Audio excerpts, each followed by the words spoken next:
Dalam mewujudkan visi pembangunannya, salah satu upaya pemerintah Aceh adalah dengan terus mendorong tata kelola data yang terintegrasi melalui platform Satu Data Aceh. Ya, upaya ini juga dilakukan untuk menyusun kebijakan pemerintah yang akurat demi meningkatkan pelayanan dasar yang inklusif bagi masyarakat. Tata kelola data di Aceh terus mengalami kemajuan seiring dengan adanya komitmen pemerintah untuk mewujudkan tata kelola pemerintahan yang efektif dan pembangunan yang inklusif dalam meningkatkan kesejahteraan masyarakat Aceh.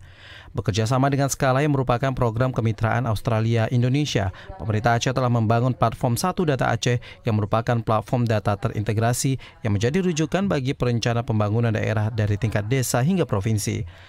Melalui platform tersebut, seluruh instansi dan juga masyarakat dapat dengan mudah mengakses data yang akurat, mutakhir, dan dapat dipertanggungjawabkan.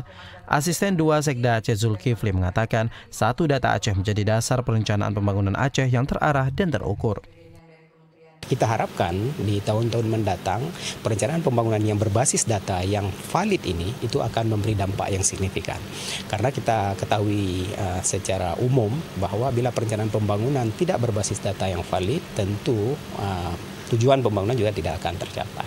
Kalau kita lihat dalam jangka pendek, tentu ini masih belum nampak secara signifikan. Tapi ini adalah kesimpulan untuk jangka panjang. Kita harapkan dengan adanya data yang valid dalam jangka pembangunan Aceh ke depan, khususnya 5 tahun kepemimpinan Muallim Defar ini akan terasa bahwa pembangunan yang dilaksanakan betul-betul tepat sasaran, terukur, kemudian juga bisa berkelanjutan untuk menyelesaikan persoalan-persoalan pembangunan yang ada di Aceh. Di balik tata kelola data di Aceh yang semakin maju, tidak dapat dipungkiri bahwa pemerintah Aceh masih memiliki tugas untuk terus mendorong percepatan implementasi Satu Data secara merata di seluruh wilayah Aceh. Tim Liputan TVRI melaporkan.